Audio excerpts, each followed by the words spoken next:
Start recording. Okay, welcome everyone to today's Ask and Tell with MSLs webinar that we have, and we have the pleasure today of having Dr. Kathy Gann as our speaker, who's going to be speaking on the topic of what to expect in an MSL interview.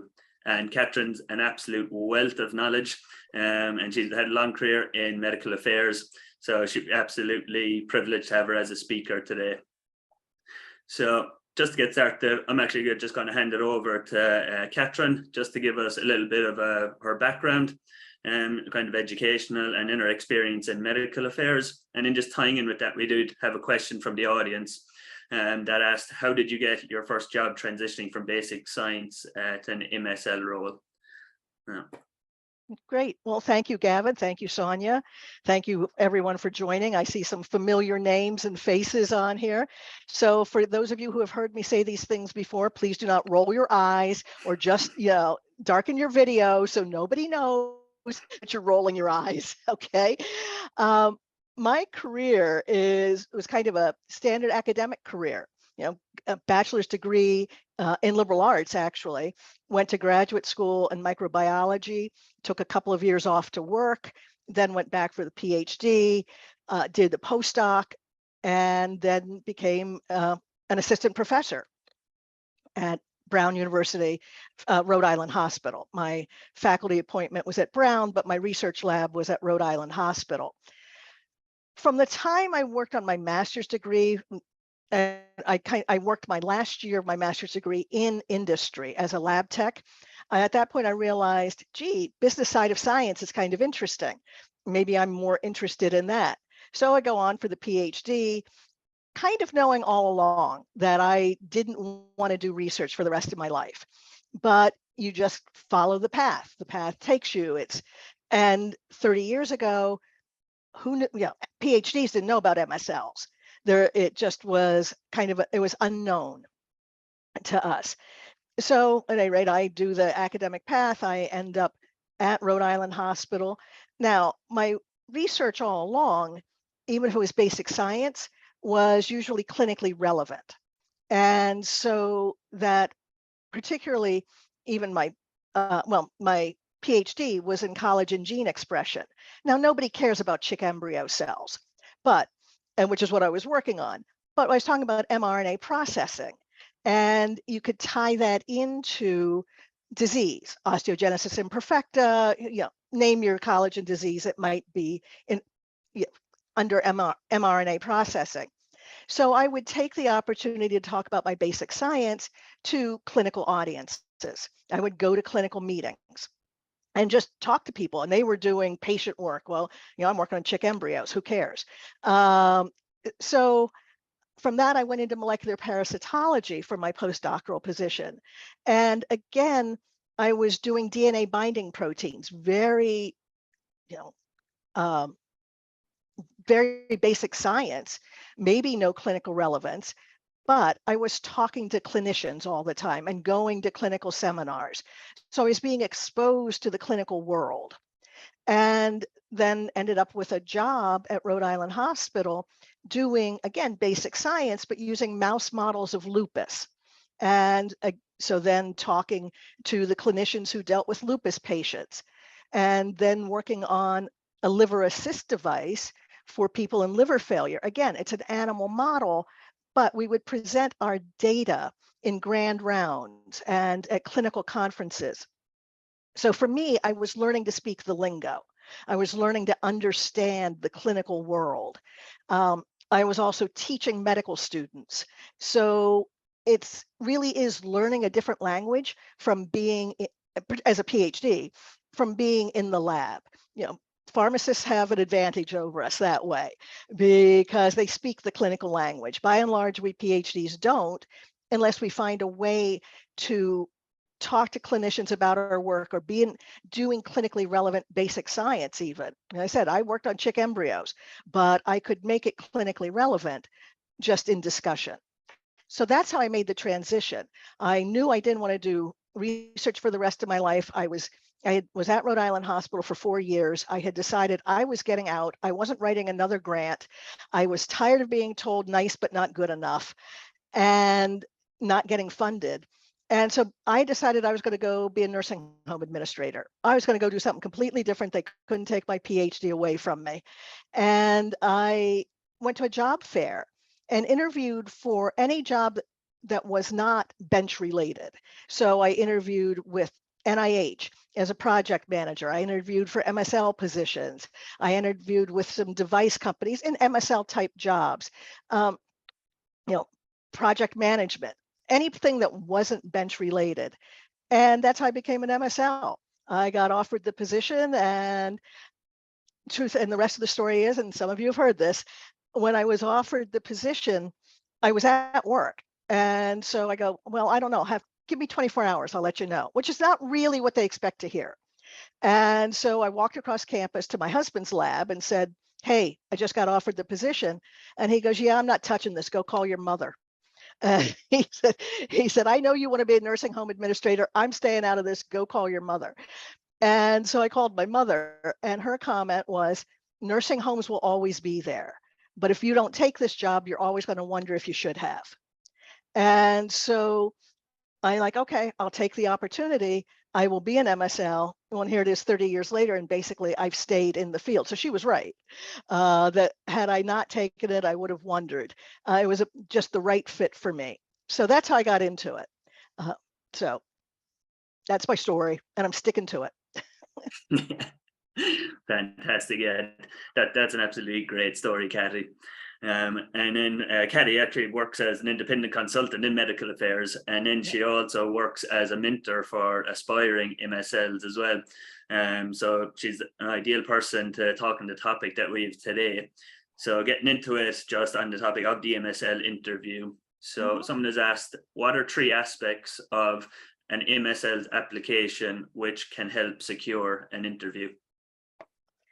And it's a good question. And I wish interviewing were an exact science, but it's not. So the first thing you have to do, and these days everybody's applying online, and you're going to go through what is called, and actually wrote it down, the applicant, now I forgot it, ATS. Applicant tracking software. Tracking system, that's it. Yeah, I wrote it down and now I can't find where I wrote it.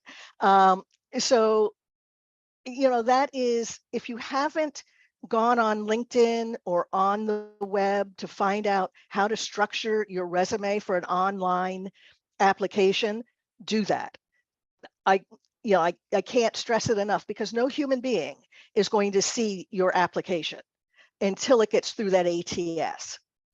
And so if the job description is saying, well, we want somebody who's goal oriented, well, then you make sure you work goal oriented into your resume somehow with examples, because that's the other thing. Can't just throw the words in there. There needs to be an example. So you've gotten through that triage, because it really is a triage process. And now a human being is going to see your online application, your resume. Usually that's somebody in internal recruiting at a company, maybe called talent acquisition. And they're going to reach out to you. And they're going to say, okay, we see your application, want to talk to you about the position. At that point, that's when your interviewing really starts. And understand that anybody that you talk to after that, whether that is a secretary setting up an appointment for you, whether that is that recruiter, whether it is somebody in travel making your arrangements, you are being interviewed from that moment on. And so you just want to be aware of your behavior. And I'll say, I used to ask the guard at the front desk, how was that applicant when they came in? Because if that applicant was all very nice to me, but had an attitude with the guard, well, I don't want that person. Because as an MSL, you've got to talk to the secretaries. You've got to talk to the administrative assistants. You've got to be able to make the appointment. And if you're not, you've just got to think of everybody as being your customer. And when you're being interviewed, anybody you talk to from that company is potentially on your interview team. So once you're talking to that internal recruiter, that's when the real interview questions will start. So and if you haven't read up on behaviorally anchored questions, read up on those things, because being an MSL is really all soft skills. Anybody who's applying has the science background and has gotten through a science degree, whether that's MD, PhD, PharmD, nurse practitioner, physician's assistant, whatever. You can do the science. I need to know that you can do the soft skills of relationship management, of flexing your personality to talk to somebody who maybe doesn't want you there. Well, then what do you do? How do you get in the door? How do you make that first step? How do you read that this person that you're talking to wants to tell you about their grandchildren? And that's not really what you're there to talk about. You're there to talk about the science, but you've got to flex your personality to talk about the grandchildren before you can talk about the science. And it may be the flip, that you're talking to somebody who doesn't want to hear about your personal life. All they want are the data. Well, now you've got to flip your personality to just talk about the data and still build the relationship. So the questions you're going to be asked, starting with that first interview from talent acquisition or the internal recruiter, are things like, tell me about a time when. Tell me about a time when you had to overcome objections. What did you do? And what you really are trying to show from this point forward is that you have the soft skills to be an MSL. I can teach you the science. It's very hard to teach you emotional intelligence. And so we're looking for people who can exhibit those soft skills, the listening skills. A question may be, tell me about a time when your listening helped to diffuse a situation, whatever it is. But take the job description from an MSL and go online and look for behaviorally anchored questions that relate to some of those key words in MSL job descriptions. And then come up with your example of how you met that. Because again, the other thing we always say is all skills are transferable. So if you've shown that you can be part of a team and lead that team, even if it's quiet leadership, and George is now going to roll his eyes because he and I just talked about this the other day. This kind of quiet leadership doesn't mean you have to be out there, carrying the standard, but your colleagues, your peers look to you for, well, what does she think? That's quiet leadership. So if you can have examples of those kinds of things, and we understand that this is your first MSL job, but somewhere in your background, whether that was coaching Little League or your volunteer work or something that has happened in graduate school or on the clinical floor, whatever it is, you probably have an example for every one of those situationally based questions. So you've gotten through talent acquisition. They've asked you kind of the basic things. They will also, because I know someone asked about salary, it usually comes up in that first conversation with talent acquisition. And that's also the place to ask, well, what is the salary here? And they may not tell you the exact number, but they'll say, well, it's a range from this to this. You get through that. Talent acquisition sends your resume on to the hiring manager. Hiring manager says yes or no, I want to talk to this person. And the talent acquisition will usually do a little write-up about, did they find you engaging on the phone? Could you answer the questions? Did you have good examples? So that all goes to the hiring manager. Hiring manager makes a decision to talk to you. Again, starts all over again. Those situationally based questions. But now you're starting to drill down, because as a hiring manager, now I'm trying to get a sense of, do I want this person on my team? Do I think this person is a good fit for the geography that we're talking about? Do I think this person will fit on my team? Is the personality such that that person's going to cause friction, or is that person going to fit in? So that's what I'm saying. It's not an exact science, but these are all the things that are coming out in every one of these interviews.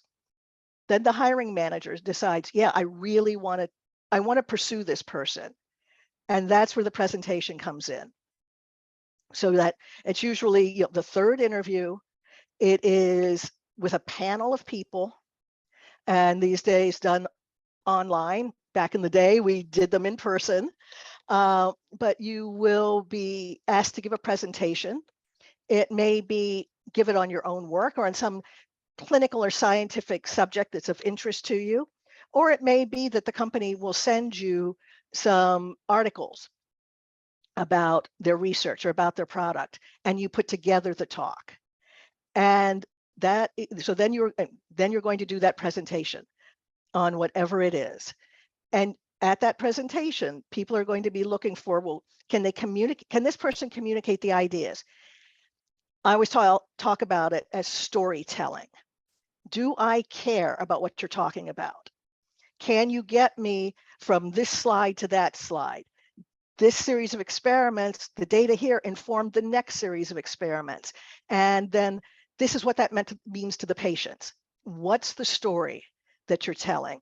If it's your own work, you know how to tell that story. If it's papers that somebody has sent you, you have to work harder at figuring it out. And that's part of what we're looking for in an interview is, can this person think through the problem? Can they design their talk so that it is relevant to the presentation? Can they answer questions? So that's where we are, that's the interview process. And then if you've gotten through that, and the team meets, this is a panel discussion. Team meets, they discuss it, and hopefully you're offered the position. You say yes, unlike me who said, well, give me time to think about it. You say yes, and then they usually want you to start in about 2 weeks, as soon as your background check is cleared. So that's the process, soup to nuts. It can seem like it takes forever, or it can speed up really fast. But that is the general process. But my big advice is understand that anytime you're talking to somebody from the company, you are being interviewed. Okay, yeah, that's a great overview of the interview process and what people should expect. And also just on the importance of those soft skills and transferable skills. So just also someone did ask in relation to this. So what level of expertise in the therapeutic area is expected? Yeah, and that's a good question. If it's your first job, my advice is look for a position that's in the area where you already have expertise. So you don't have MSL experience, but maybe you have done your PhD in neuroscience, or you've been a pharmacist in the oncology clinic. Look for those positions where you have scientific knowledge and clinical knowledge, and use that to your advantage, because then that puts you one step ahead in the training program. I don't have to teach you all the nitty-gritty science. I need to teach you how to be an MSL. So it just gives you a better framework if you can look at for your first job in something where you have a comfort level. Okay, and yeah, leading on from that, so for those aspiring MSLs, somebody asked, what can those without previous MSL experience do to stand out in an interview? And also if they don't have clinical experience. Right. So there are a couple of things. And one of the things I want to say is being an MSL may not be your first job. It's a great job, but it may not be your first job coming out of your postdoc or pharmacy residency or wherever. So one of the things you can do is look at other roles within industry so that you are getting the industry experience. Look at medical writing, look at training, look at even other related jobs to industry. So industry works with a lot of vendors. We work with vendors who make the slides for us. Well, who's making those slides? The vendor is. Work with, see if you can find a job with a vendor. all of this is giving you exposure to industry, to how industry thinks, and if your goal is to be an MSL, then you are still working towards that goal because you're learning to think about the business side of science. And so there are lots of other roles in industry, even within medical affairs, besides being an MSL. Look at those other roles and say, oh, well, let me apply for that. I will get experience. Maybe I'll love being a medical writer and I never want to be an MSL because I don't want to travel, but I love medical writing. Or you get medical writing and you go, okay, now I've gotten the experience. Now people in this company know me. Now I'm going to go for an MSL position because now I have a better sense of the business side of science. So my first answer is don't think of the MSL as being the first job. It can be, but it may not be. So be open to looking at other things. And then the rest of it is about getting the clinical experience. If you're at the point in your career, if you're in graduate school at this point or pharmacy school, look for a postdoctoral fellowship that is clinically relevant. Look for a postdoctoral fellowship or pharmacy rotation in industry. And just get your foot in the door that way to learn more about the language that we speak in industry and what it means to be working in a for-profit environment where things move very quickly and change overnight. And sometimes things happen before you finish a project. It's gone. You got to start over again on something else. Learning how to deal with all of that, well, no matter where you are, is always going to serve you well. But there are industry postdocs that are in medical affairs. And so look for those. If you think you want to be at MSL, that's one way to get your foot in the door. So, and again, if you have the science experience, like I said, I was doing college and gene expression. I could have, at that point, I didn't know anything about being an MSL, but I could have applied theoretically to an orthopedic company, perhaps, to talk about collagen diseases, whatever, because I had that therapeutic knowledge, that science knowledge, not the clinical knowledge. Didn't have it, PhDs don't touch patients usually, but I was speaking the language. And that's really what you want to learn to do. Think about how do clinicians speak? How do clinicians think? This is where pharmacists have an advantage over those of us who are PhDs because they think that way. And this is why, to me, a good MSL team is both PharmDs and PhDs because there's a good synergy between them.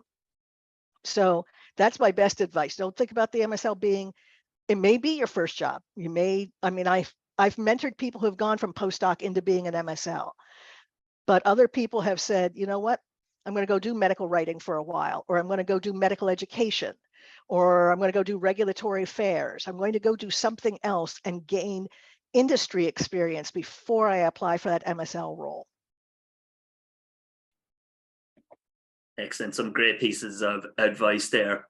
And then just a little bit more general. So just advice for aspiring MSLs for how to best practice and kind of prepare for the interview.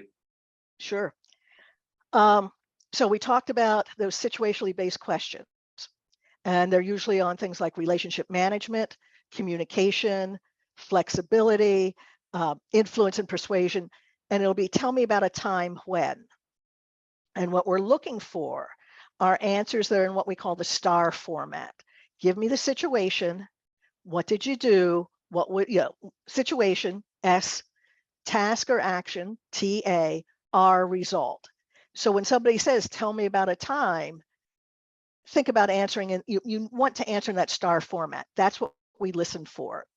And what I have done before my last couple of jobs, once I learned about interviewing, I would go through and practice the questions that I thought somebody would ask about. In my case, if I was going for a management position, well, tell me about leading a team, or what's been the biggest issue in leading a team. Well, I would go back through and think about, well, what was the biggest issue in leading a team? I wrote those answers out so that I could remember them. It wasn't like I was reading off of them when I was talking to somebody, but I practiced them. I knew what story I wanted to pull out of my head. So I wasn't just sitting there, blithering until I could think of something. So my advice is look for those questions that relate to the soft skills for an MSL: teamwork, planning, goal setting, influence, persuasion, communication, presentations. One of the questions is often to be, tell me about a time when you had to modify a presentation for your audience. Because when you are an MSL and you're giving a presentation, it may be to all physicians, it may be to all pharmacists, but it may also be the nurse practitioners are in there or the pharmacy techs. And you want everybody to walk away feeling like they learned something. So that whole idea of having to, number one, read your audience, but also modify a talk so it is specific to your audience or resonates with your audience, is a huge MSL skill. So practice your presentation also. We were talking earlier about this is what I'm doing tomorrow afternoon. I'm working with somebody who is going for a job interview with her presentation. She wants to practice her presentation with me. Now I'm going to be listening to things like, is she defining her X and Y axes on a graph? And you're probably laughing like, well, why do you care? Well, you know what that graph is, but your audience doesn't. And you want to give them time to get oriented so that they understand what you're talking about. And so it's always, well, the x-axis is this, the y-axis is that. It gives your audience time to catch up with you. And so I'll be talking about that. I'll be talking to her. I'll be listening to see how does she transition from one slide to the next. Are there good transition sentences? Is she telling the story? So find ways to practice your presentation. And I used to say, if I could give my talk, whatever it was about my research, to my mother, who was an English major and taught high school English, and she would come away with one or two things that she remembered and could brag to her friends about, then I knew I was okay. I could do it because I knew I could talk to science. It was, could I bring it down to a level where it resonated with somebody else who wasn't a scientist? So always think, and that's all part of the storytelling. I might, even with my mom, I probably went into the data, but then I would say to her, but mom, this means that, and I would explain it in terms of a story. So practice your presentation skills. If you aren't part of Toastmasters, you might want to think about it. I have sent a couple of MSLs to Toastmasters so that they got that practice of being able to just talk to anybody about anything. And if your university or your school offers presentation skills, take the course. So that's that, and practice your presentation and practice your situationally based answers to questions. Great, yeah, and just in line with that as well, in preparing for the interview and with a company. So somebody asked about tips on doing thorough, in-depth research into the company you're interviewing at, and or knowing any background on your interviewers. If you have any advice there. LinkedIn is huge for knowing advice, for knowing about your interviewers. I went for my last management position, I went on LinkedIn and looked up everybody that I had been told I would be interviewing with. So I knew who they were, knew where they came from, knew if we might know some people in common, what were their interests. And understand that's not very different from what you would do with a thought leader. If you're going to go in and see a thought leader for the first time, you're going to use a sales term, you're going to profile them. You're going to want to know what are their research interests, what are their, what patients do they specialize in, where did they go to school, all those kinds of things. What's the same thing when you're interviewing? You want to know about the people you're interviewing with, because like I said, maybe you went to the same college. There's something to talk about, or at least to start to build that relationship. And as far as learning about a company, then go to the company website, read their financial report, that's whatever's on the website. Do a search through clinicaltrials.gov to look at what other clinical trials they may have ongoing. So you may learn more about their pipeline that way. Or even the product that you're going in to talk about. You've got some historical perspective on it. So the internet is your friend in all of this. So, uh, so that is how I would say, and it's you're profiling the company, you're profiling the people you're interviewing with, and it's a whole lot easier to do with the internet these days than trying to figure it out by reading, Fortune 500 magazine or whatever. And let me just say one other thing about the internet, though. Be careful about your own internet profile. We all use LinkedIn these days. And when somebody is now looking for a job, I can guarantee you someone in the company has looked at your LinkedIn profile and maybe even your social media, whatever else it is. So if you're on LinkedIn and you're complaining about your advisor or the hospital you work in, or complaining about how you don't get an interview because industry's ghosting you, believe me, somebody's going to notice that. And so be careful about your social media presence. That's all I'm saying. Yeah, that's some good advice. Everything out there on the internet, anyone could see at any time. So yeah, Right. gotta have your professional and kind of personal branding in line with it there. That's a very good way to put So it. It's your yeah. professional and personal branding. Yep. Yeah, so then also just kind of in line with that, somebody asked, what are topics to avoid during the interview? So as you mentioned, just avoiding a few things doing on social media there, but also just during the interview process. Yeah. Nobody can ask you about your personal life. Yeah. So, and you're under no obligation to bring it up. And in fact, often people will wonder, well, why are they telling me how many kids they have? Are they expecting some sort of special treatment? Um, yeah. So unless it just happens to come up casually, uh, you don't talk about your personal life. Now, if you've done volunteer work, that's probably on your resume. You may talk about that, but just personal things, your sexual orientation, the the pronouns you use probably will come up. See, mine says she, her, because I've learned that from LinkedIn, that professionally people want to know what pronouns are you using, and so they can be cognizant of that and use the pronouns that you're comfortable with. So that is basically, depending on when it is in the interview. As I said, salary is usually discussed very early on. It may come up with a hiring manager. I mean, people would ask me, and again, I would give them the same answer that talent acquisition would have given, which is, well, here's the range that we're hiring at. I can't tell you exactly. If we make you an offer, you will have a hard number that we are offering you, but it will be within this range. So basically, it's personal stuff you just don't bring up.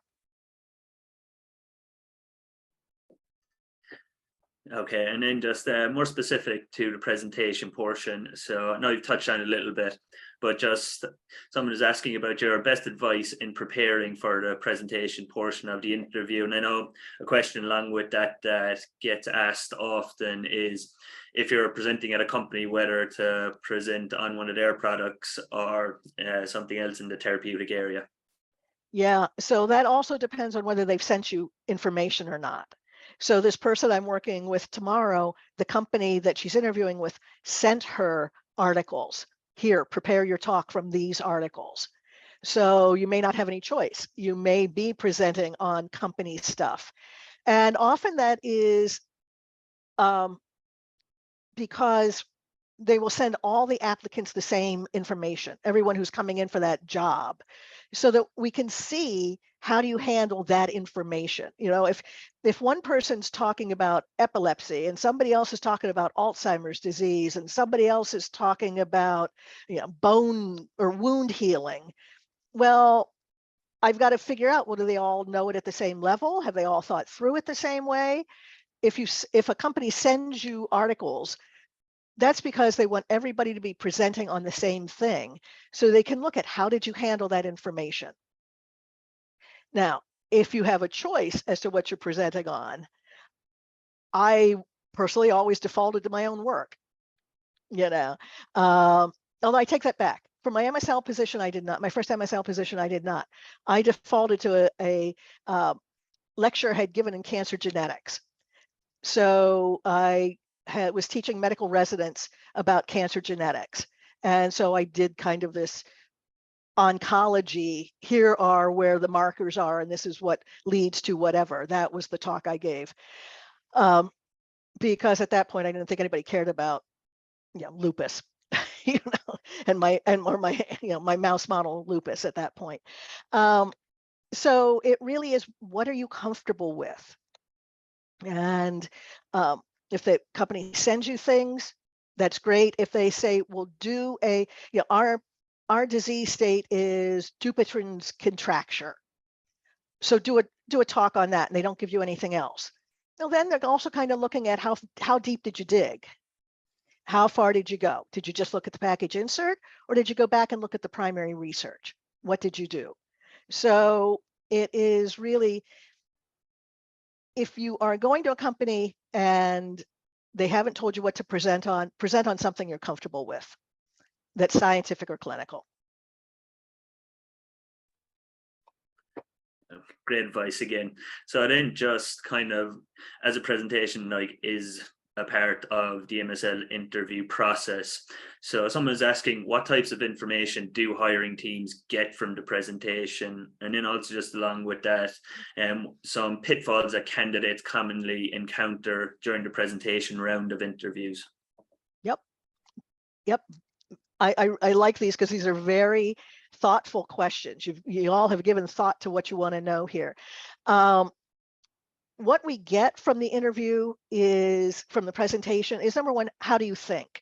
And I'll give you an example. So we always sent candidates, when I was on a contract for GlaxoSmithKline, we always sent the candidates the same papers.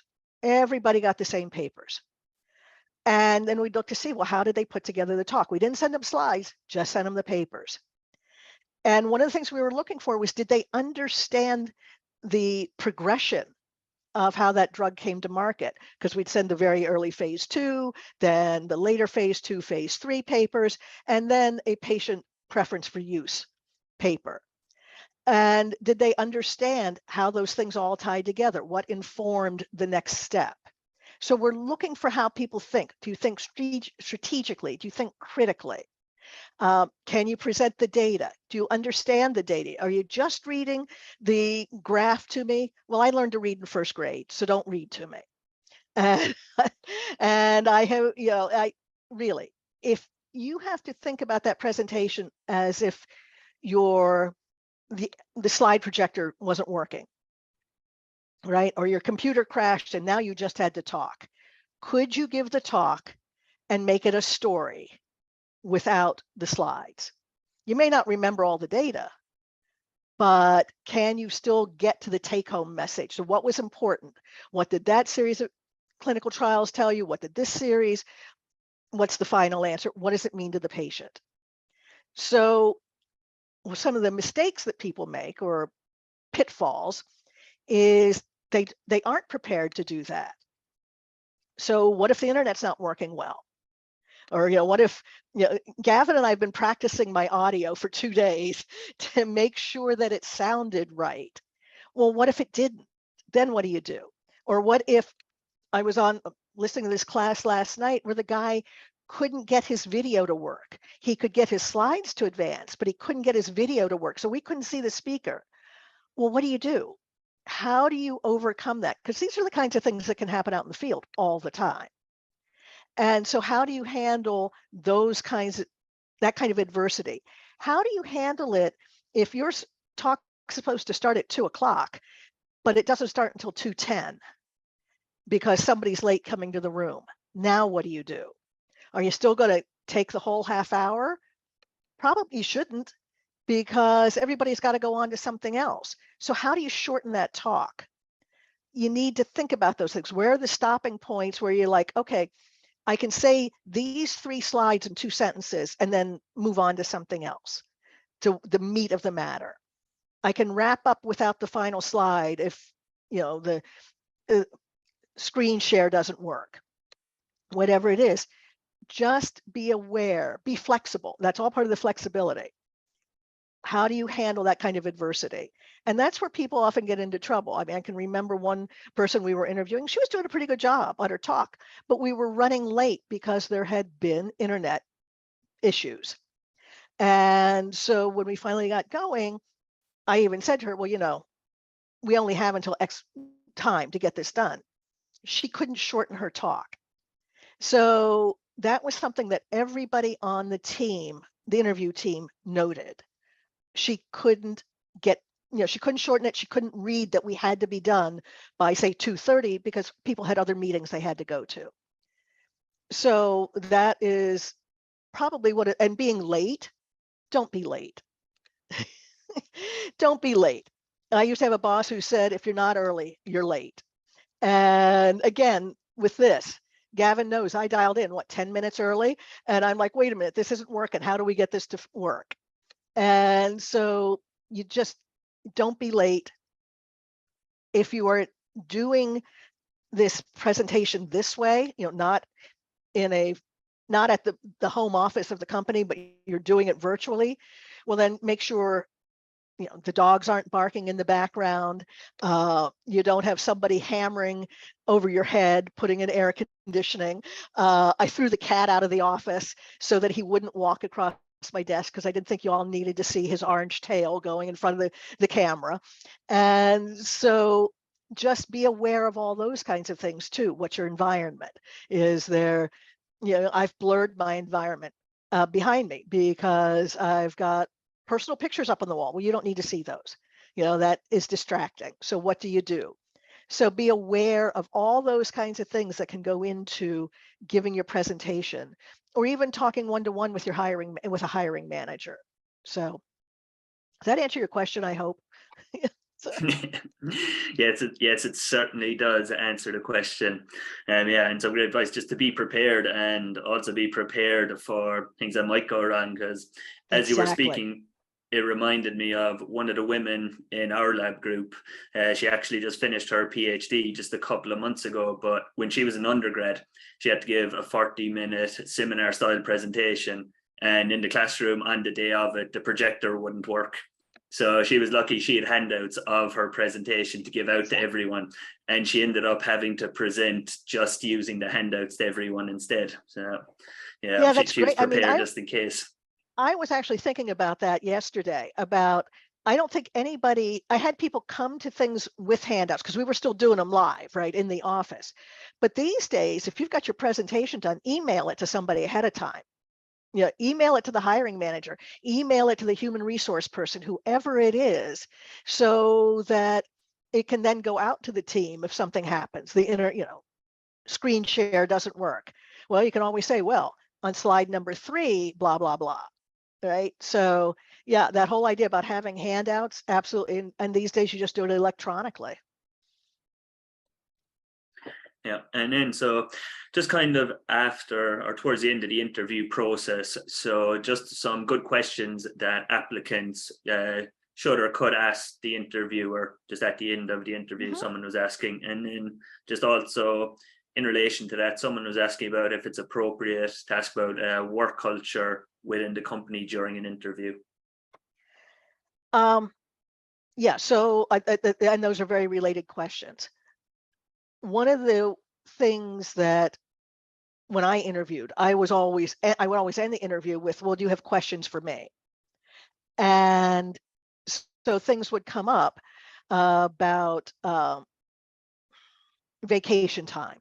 Yeah, how does the company feel about vacation time, for example? And that's a funny question to ask, because what you're trying to get at is, does somebody expect you to be doing email when you're on your vacation? And I am a huge believer that, and every company I have worked for, well, yeah, every company I've worked for has been this way. When you're on vacation, you're on vacation.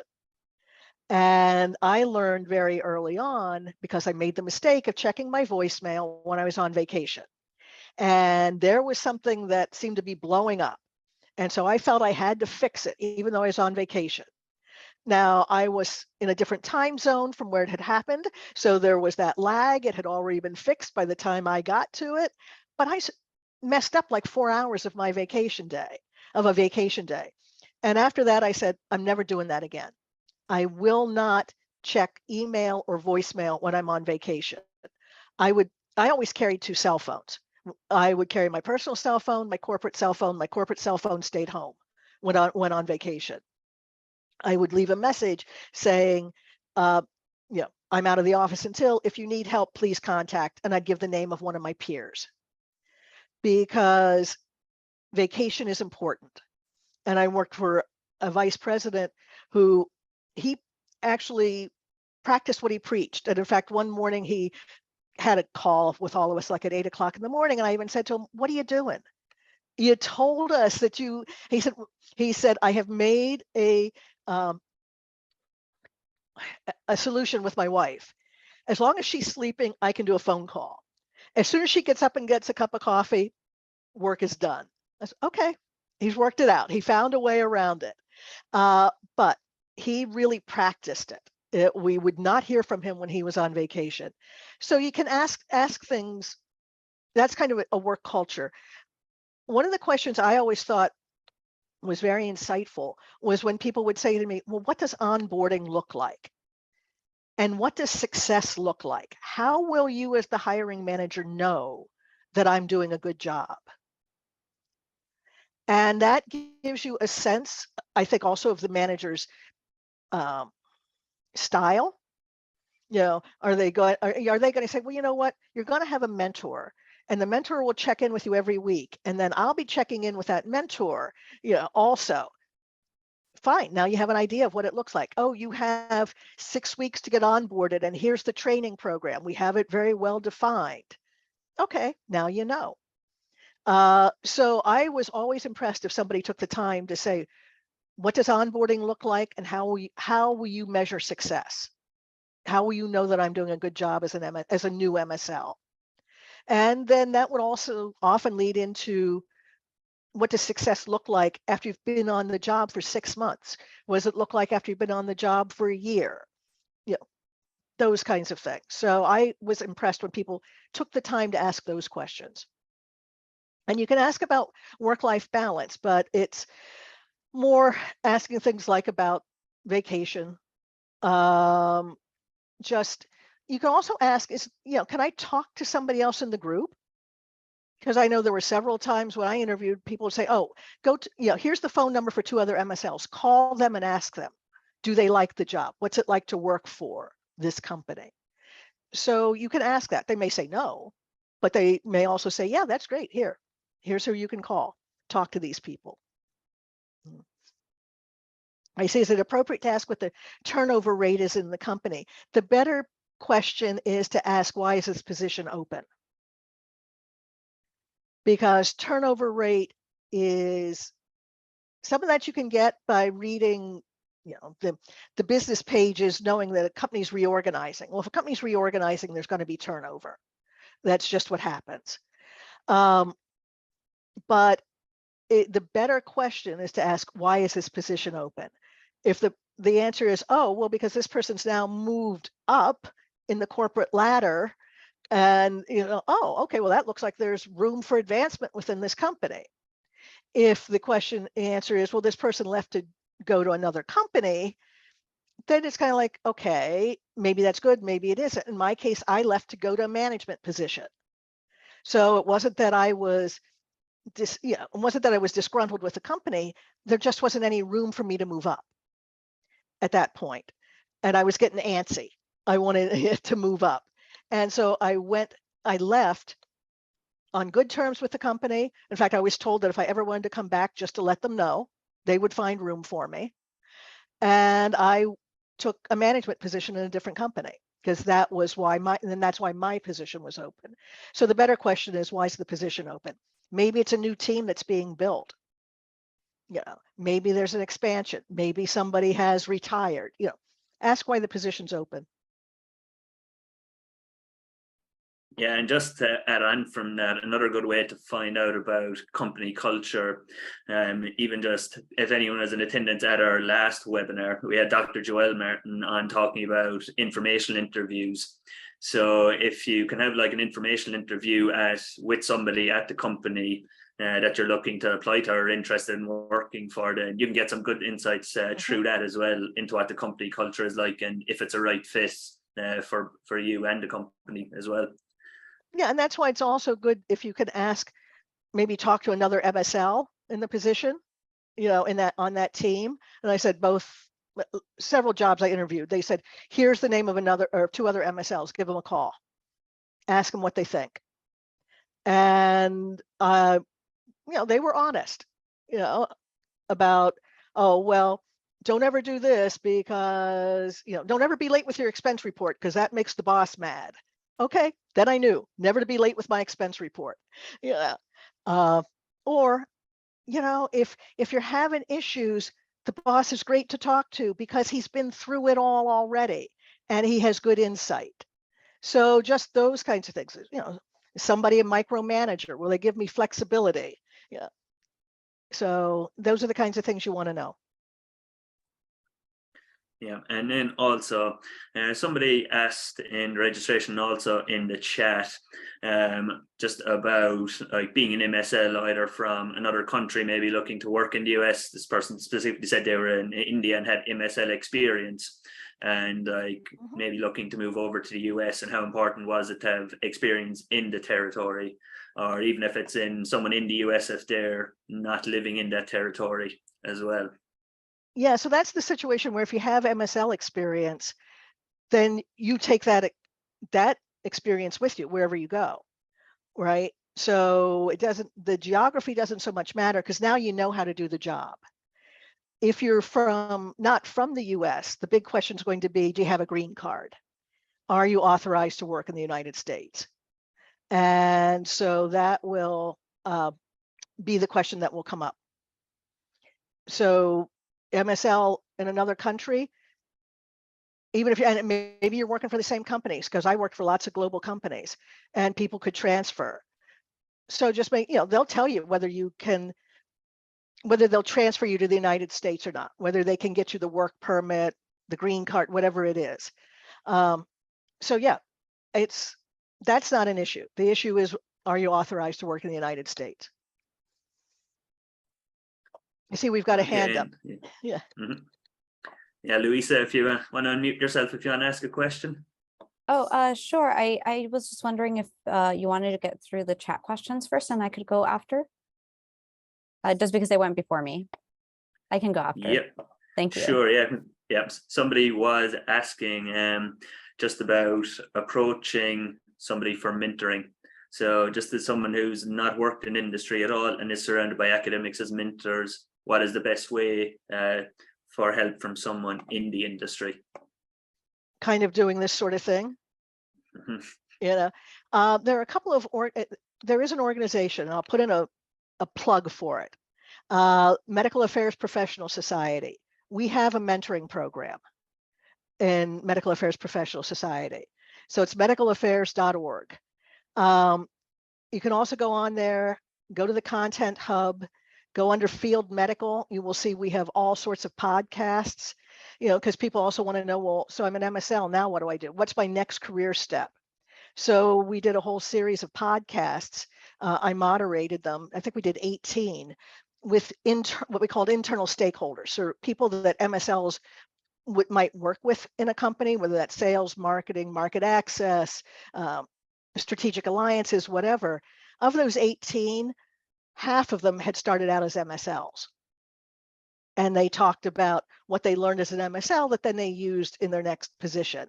So it's also a way to look at what else might I do? And then the flip side of that, if you come into a company in corporate communications, maybe you want to be an MSL. We talked about that earlier. Yeah, but at any rate, go to Medical Affairs Professional, medicalaffairs.org, and there is a mentoring program. You find people on LinkedIn this way, which is how I think a lot of people have reached out to me. Tom Caravella's podcasts, lots of places where you can find people who are in industry And maybe they all won't say yes, they'll mentor you, but many of us do say yes. Okay, and then we have one other one in the chat as well, just asking about doing some basic science research in the lab, and then they've sought out opportunities shadowing clinicians in their field and discussing patients and treatment plans. But they were wondering how you go about highlighting that type of clinical experience on a CV that isn't apparent from publications, or that's something that might go in a cover letter. It might go in the cover letter. It might be one of those things where when remember we talked about these things go through this tracking system, that you work that in somehow, whatever it is, communication, perhaps, whatever, find a way to work it in to the body of your resume also, so that it doesn't, because that's, that shows initiative. And that's the other thing that people are looking for. Thank you, George, for posting that about maps. I appreciate it. Yeah, thanks, George. And then, yep, Louisa, if you want to go ahead and ask your question now, then. Yes. Oh, look at that. Now I'm having trouble. Hi, thank you so much for your time, Dr. Gann, and hello to all of these wonderful scholars probably present here. So I have a few questions I was wondering if you could touch a little bit more on. So Sure. The first being, you mentioned that, sometimes the companies will give you articles to discuss or make a presentation on. And I was wondering if is it specified, or is it something that's left to the candidate, whether they look at sources outside of that to dig deeper, or should you kind of stick with what's given to you so that, because I don't know if they're trying to test like how deep will you go into it so that you can give a clear Exactly. I can explanation. stop you right there because you just hit on it. Okay. I don't mean to interrupt you, but when you hit, no you hit the nail on the head, that is exactly the kind of thing that we're looking for. Did this person take the time to do some background reading besides what we sent them? Okay. And that's important to know. Okay, because I guess I was wondering also, like, could the intention also be that you're only given a certain amount of information, and it's also tested how well can you condense or convey the information given That only too. a limited amount. So That I don't too. know, like, do you All dig of the deep, or above. do you only use what they sent? All of the above. It is because part of that is, how do you get all that information into the 20 minutes that you're allotted for your presentation or whatever it is. So if you've done the background reading, that can come out as you're talking about whatever paper they've given you. That's like one sentence. Well, in the phase 1 studies, it was this, and that then went on to show these phase 2 studies, and now you're talking about what they gave you. So your background reading can be worked in without even having to build a slide about it. It just shows that you dug deep, Great, thank you. So my second question was in relevance to the interview itself. So would you be willing to share maybe hypothetical or actual examples, however you would prefer, of something that really made an applicant stick out for you during the interview process, something that really made you not want to pursue the candidate further? And I know you mentioned the example of, someone who couldn't get the timing down, if it was, whatever the reason may be that it was late, but just, I guess, also in terms of like personality or the way that they shared their responses, if you would be willing to share on that. Sure. So one of the things that we look for is, be yourself when you walk in, right? And as on the interview team, we know you're nervous. We got that one. We've all been there. We've all had the butterflies in our stomach. And so even, when I interviewed for my last manager position, I even knew some of the people, and I was nervous. So you're always nervous when you're interviewing for a job, but just be yourself. Let your personality come through. I think, as I think about some of the best, and one that comes to mind completely, first off, is somebody who did exactly what you're talking about. They took the time to drill into the reading that we hadn't sent, or the other, the background, and they told the story of the development of the drug in a way that they thought it made sense to a physician. Why might a physician want to know about this? And in fact, they interspersed those kinds of questions in their talk. You know, why does anybody care about this? So they did a really good job of the storytelling of why this was important.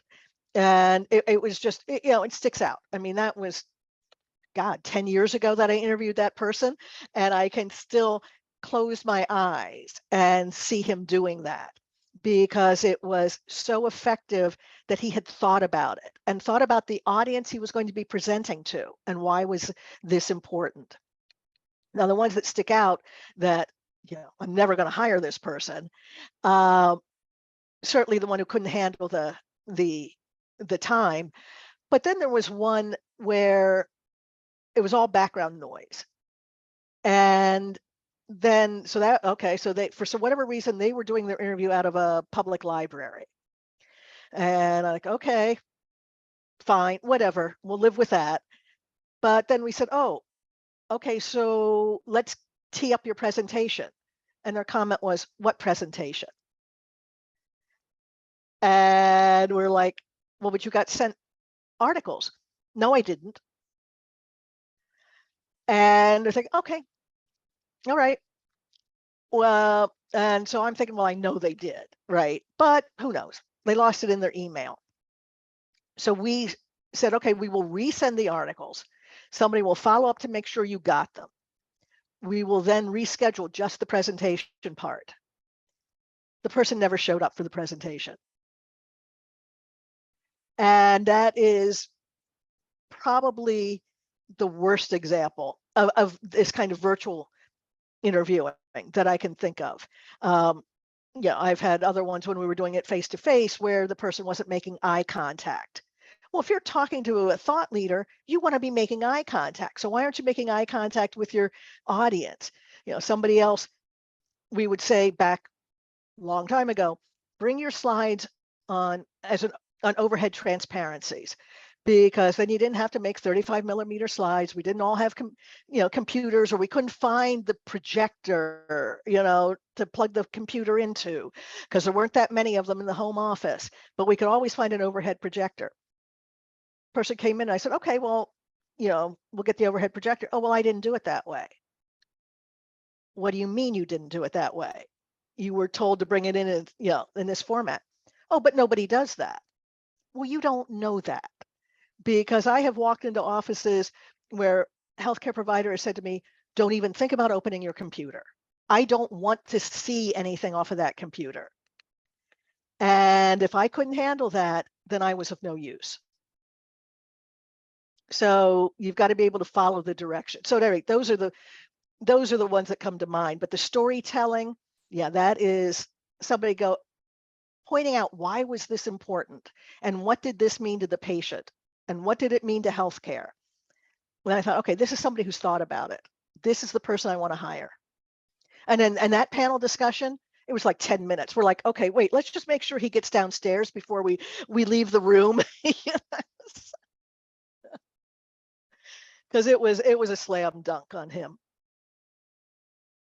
Thank you so much for sharing that. And sorry, last one, promise. I was wondering if you had any, you did sort of intersperse some resources in between, but any suggestions as to someone, like, for example, in my case, I'm still working on my PhD, sort of similar as you. I've realized that, I don't want to be by the bench all my life, kind of ready to talk with people and not be in a room with the rat for 12 hours a day every day. Yeah.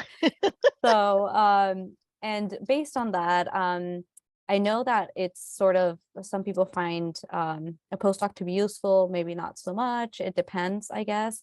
And I was wondering if you knew of any resources or suggestions for people who want to receive that mentorship or fellowships that can still sort of fit in with the schedule of having to finish the PhD, but still get some of that clinical exposure.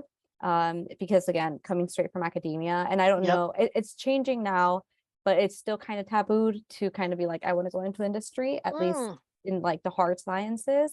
If you think it's bad now, you should have seen it 30 years ago when I did it. I can only imagine. Yeah. Yeah, And you went to the so dark side.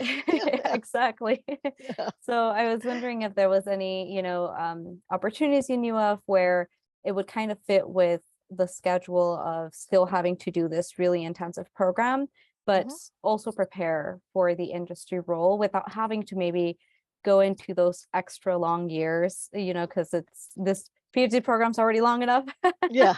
Well, although So I will say that if you can find the postdoctoral fellowship that is in medical affairs, and I think there, off the top of my head, I think there are 6 or 7 of those that are take PhDs. The PharmDs in the group know that there are many more of them that are open to PharmDs, and I'm waiting for PhDs to push that and go, well, why won't you take me into this program? But there are those 2-year fellowships in medical affairs once you get that D after your name that really are great because they show you multiple parts of medical affairs. It may be medical information, but it may also, they may also show you medical strategy. And you do rotations. So yeah, Biogen, somebody just put that up. That's one of them. There thank you, are Renee. at least 5 or 6 others that say PhDs are welcome. So Great. Thank you. yeah, so that would be my advice. And and again, MAPS, Drug Information Association, MSL Society, there are all these ways to get the information also, but to actually get a sense of what it's like to be in industry is if you can do one of those postdocs, then that sets you up. So whether you end up being an MSL or not, so. Thank you so much. Great. Yeah, I know you and me, Kathy, spoke about other ones for PhDs before as well. Had the list of them put together, and maybe a few more that were just put in the chat there too. Yep. And then you already preemptively answered the last question I was going to ask anyway about resources for people to just find out more about the MSL role and kind of what it entails in medical affairs. And I know we're a little bit over on time. You've been very gracious with it, and so if you need to go, we can stop now. Or not, I just have one final question I'm that I fine. think you'll be able to give. That you'll be able to give fine. some good insight and advice. I've heard you speak on before. So just actually after the interview, or just at the end of it, kind of good etiquette for follow-up or something, little tips that people could do to kind of help make them stand out and leave a good impression. I cannot overemphasize the value of a thank you note to everyone on your interview team. Handwritten is nice, but nobody does handwritten thank you notes anymore, not very often. Besides which, I can tell you there will be that, well, what, I haven't gotten a thank you note from candidate A, but I got one from candidate B. Well, candidate B sent it by email. Candidate A has taken time to write it by hand. So do an email thank you note just so it's in there, and those thank you notes are very simple. Thank you for your time. I enjoyed the interview. Maybe you talk about something that came up in the interview, or you ask this question and I wasn't sure of the answer and I've looked it up. And here is the answer. Because that's the other thing. Even in your interview, people ask you questions on the topic. You're going to get to a point where you're going to say, I don't know. And that's great because you can't know everything. But the rest of that sentence is, but I will get back to you, because that's what you do out in the field. And then you make sure you follow up. So maybe even in your thank you notes, you say, I had a chance to look this up and here's the answer, whatever. So that email thank you note is huge. And it can, people say, oh, we can't make a difference. Well, yeah, it does make a difference. It makes a difference because it shows that you respected the time that the people gave you for that interview. The other thing is at the end of the interview, and it feels funny to do this, but you reaffirm your interest in the job.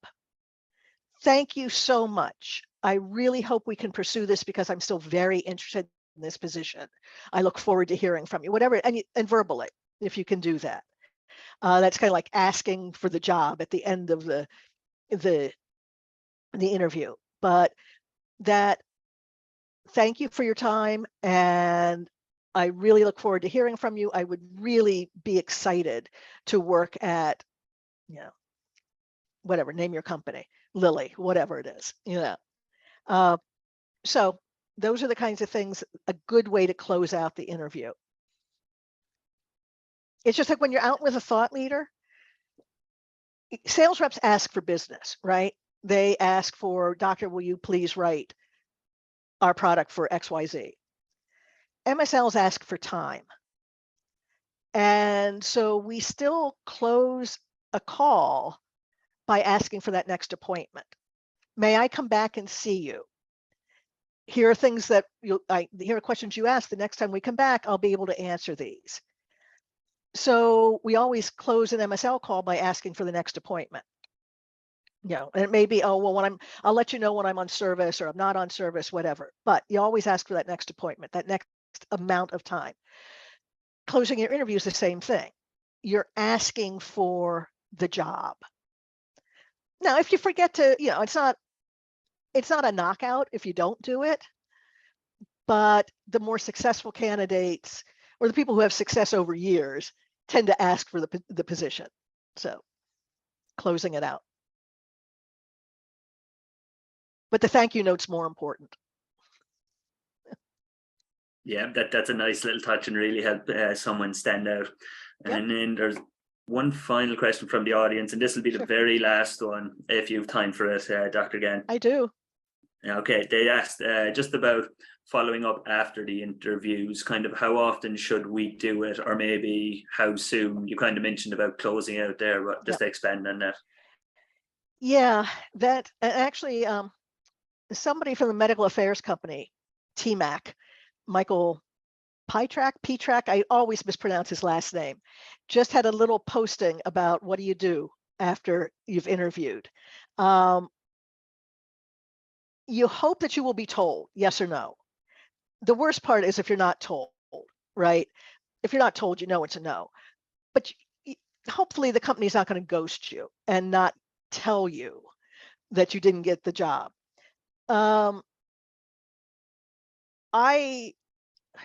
I would say if you haven't heard in 2 weeks, you call the internal recruiter, whoever it was, and ask them. Now, again, I would always close interviews with, we have other candidates to see. It may take us a month to get back to you, or it may take us X amount of time to get back to you, because I thought people needed to know that. That was polite, you know, rather than letting somebody hang. You know, don't be upset if you don't hear from us, right? We'll make sure you hear one way or the other. But if you haven't heard in 2 weeks, if somebody hasn't said, oh, well, it's going to take a month until we can get back to you, reach out, but only reach out once. Don't hammer them. Because if they, and the rest of it is, and this probably sounds snotty, but if a company doesn't have the panache to, or good manners to get back to somebody with a decision, why would I want to work for them? Doesn't that tell you about the corporate culture? They don't value me if they're not willing to tell me we don't want you. Yeah.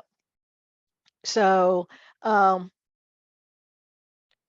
And if they get back to you saying, thank you, but we're not interested, you can ask for feedback. That doesn't mean you'll get it, but you can ask for feedback to say, well, what could I have done better? And the rest of that is, after you've done the interview, do your own critical self-evaluation. What could I have done better? And if you were interviewing with me, one of my questions always was to candidates, tell me about a time when you weren't pleased with your performance. What was the situation? What happened? Why weren't you pleased? And then if they didn't add it, I would always ask, well, what did you learn from that? Because what I was always looking for, and what I think every manager is looking for, is people who lifelong learners, but they learn from their mistakes and they can course correct and they are self-critical enough to be able to do it.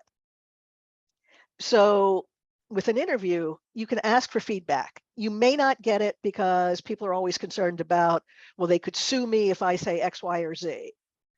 But then again, some people will give you feedback. So that, there is no hard and fast rule on that, but there's no reason why you can't ask. All right, and yeah, that's all the questions that we have for this evening. And Dr. Gann has been extremely gracious with her time, and so we don't. I'm just working on my cup of water here that says never underestimate a woman who graduated from Penn State. So if any of you were Penn Staters, that's what my cup says. Yeah. I love that.